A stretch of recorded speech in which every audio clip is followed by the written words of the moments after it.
এই বাজেটের পরে বলা হয় যে আসলে এই মূসক নির্ধারণ করাটা অনেকটা বেআইনি। আপনি বলবেন যে আসলে এই অন্তর্বর্তীকালীন সরকার 5%কে হঠাৎ করে 15% বাড়িয়ে ফেলা, অনেকে বলছেন যে IMF-এর ঋণ পাওয়ার প্রেসক্রিপশন, এই কমিটমেন্ট ছিল সাবেক সরকারের, সেই কমিটমেন্ট অন্তর্বর্তীকালীন সরকার বাস্তবায়ন করছে। অনেকগুলো প্রশ্ন আপনাকে একসাথেই করে দিচ্ছি যে এই সরকারের কি আর কোনো উপায় ছিল না কোষাগারে রাজস্ব আহরণের ক্ষেত্রে? আপনার কাছ থেকে একটু জানতে চাইব। আমি তো সরকারে নাই, সরকারের যদি অন্য কোনো উপায় থাকতো তাহলে নিশ্চয় সেটা যেত না। আপনি একজন বিশেষজ্ঞ হিসেবে আপনার কাছ থেকে জানতে চাইব, সাবেক এনবিআর আপনার সাবেক চেয়ারম্যান হিসেবে যদি আপনি জানতে চান সেটা তো ভিন্ন হিসাব। সেটা হইল এই সরকারের তো মাঝখানে এভাবে অধ্যাদেশ করা বাজেটের জন্য, সেটাও তার এখতিয়ারে পড়ে না। এখন সরকারই তো নিজে সরকারের নিয়ম কানুন বুঝতেছে না, সরকারটা যে আসলো কি করবে সেটাই তো তার স্থির হয় নাই। টাকার ব্যাপারে যেটা করে ফেলছে হঠাৎ করে 5% থেকে 15%, 7.5% 15%, এতই যদি তারা মনে করে যে তার টাকা দরকার, তাহলে তারা নূতন সরকার হিসাবে আগের বাজেটটা বাদ দিয়ে নিজেরা একটা বাজেট দিতে পারত। যে ঠিক আছে, আমরা ওই আগের তাদের বাসায় ফেসিবাদ শেখ হাসিনার যে পালাই গেছে তার বাজেট অনুযায়ী আমরা কাজ করব না, আমরা নতুন বাজেট দিলাম। কিন্তু সমস্যাগুলো সরকার নিজেই তো নিজে কি করবে সেটা বুঝছে কি না সেটাই বুঝতেছি না এখনও। সবচেয়ে সমস্যাটা ওখানে হয়ে গেল। তো এখন এডেন্টেরিম টাকার জন্য দুই রকমের পন্থা আছে। একটা পন্থা হইল যেটা বললেন IMF-এর সাবস্ক্রিপশান, ইনহেরিট তো করেছে, ডিজোন তো করে নাই, বলে নাই তো যে আমি তাদের IMF-এর চুক্তির অনুযায়ী আর টাকা নেব না, আমারটুকু দিয়ে আমি চলব, সেই মুরদ নাই, ওটাকে ইনহেরিট করেছে। ফ্যাসিবাদের চুক্তি সেটা তো মেনে চলছে। কোটি কোটি মানুষের ভালোবাসায় ফ্রিজ, টিভি এবং এসিতে দেশের 1 নম্বর ব্র্যান্ড ওয়ালটন। ওই সময়ের কনস্টিটিউশন অনুযায়ী তো শপথ নিয়েছে, তো বাজেটের নূতনত্ব কিছু আনে নাই, বলে নাই।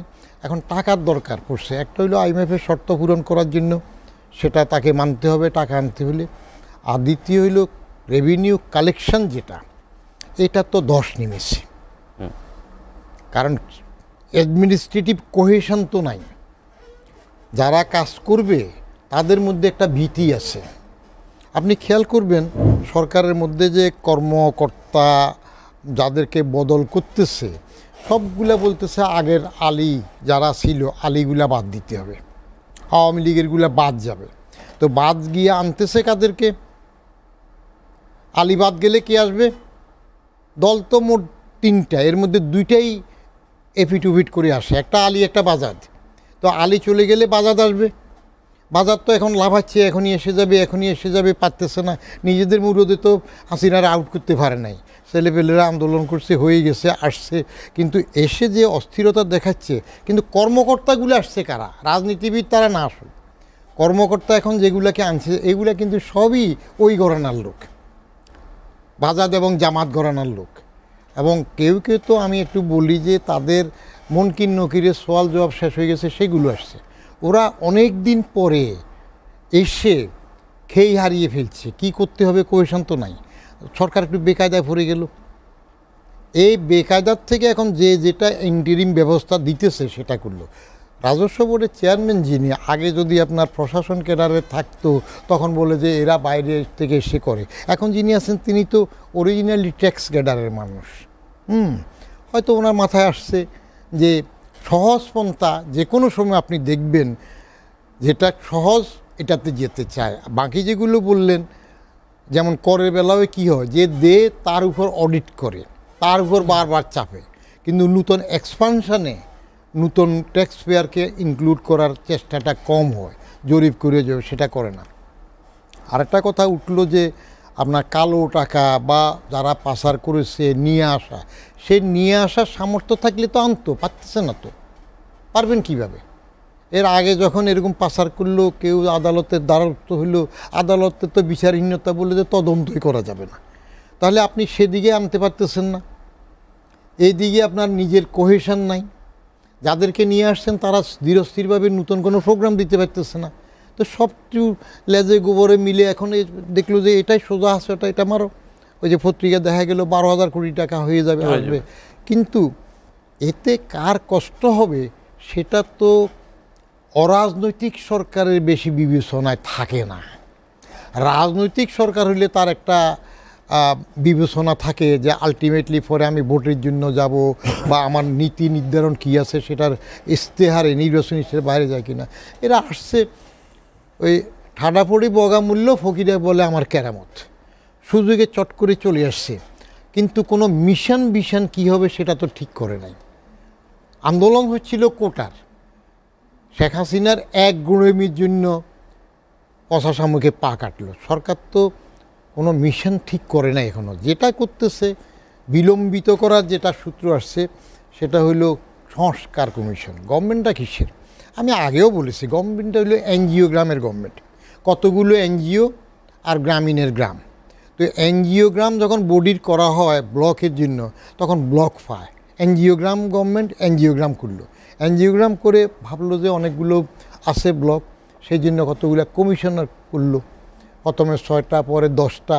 এখন ওনারা প্রেসক্রিপশন দেবেন, তারপরে কি হয় দেখবে।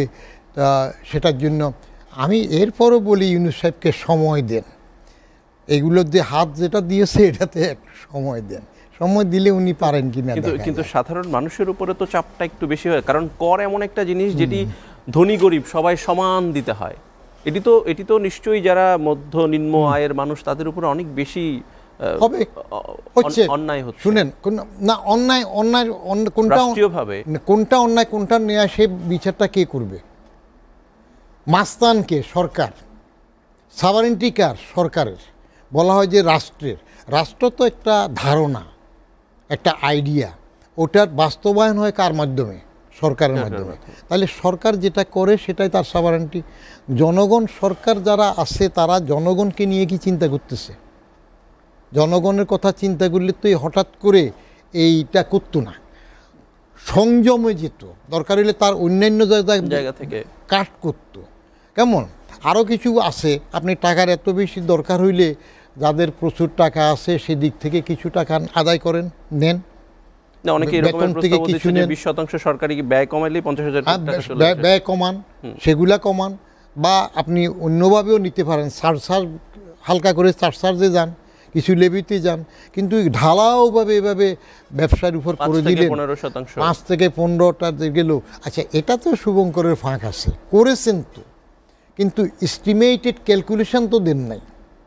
যদি বলতেন যে আমি 5টাকে 15 করাতে বা 7.5 থেকে 15 করাতে আগে আমার এত আসতো, এখন এত আসবে, এভাবে করে যতগুলা করলেন সেই এস্টিমেশন তো দিতে পারেন নাই।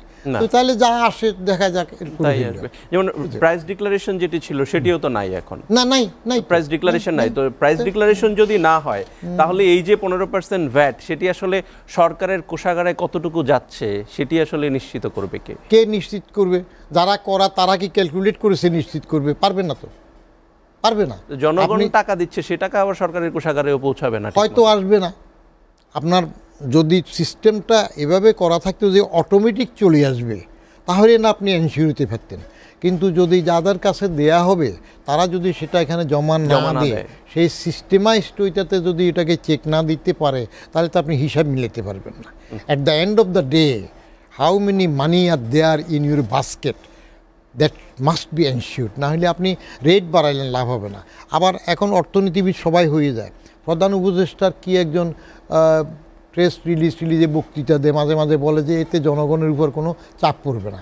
কেমন ওই যে সালেউদ্দিন সাহেবের বাদ, ওয়াহিদুদ্দিন মাহমুদ সাহেব বাদ, এই প্রেস রিলিজের বা প্রেস সেক্রেটারি তারা বলবে যে চাপ পড়বে না।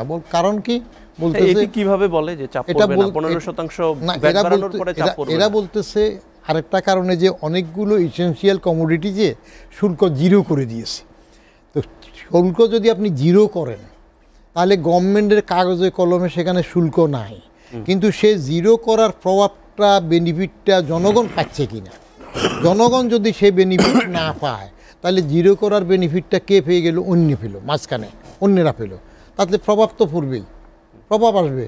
কারণ আমি কি দেখব, বাজারে আপনি শুল্ক জিরো করাতে আমি আগের থেকে কমে কিনতে পারলাম কিনা, না পারলে আমার কোনো লাভ।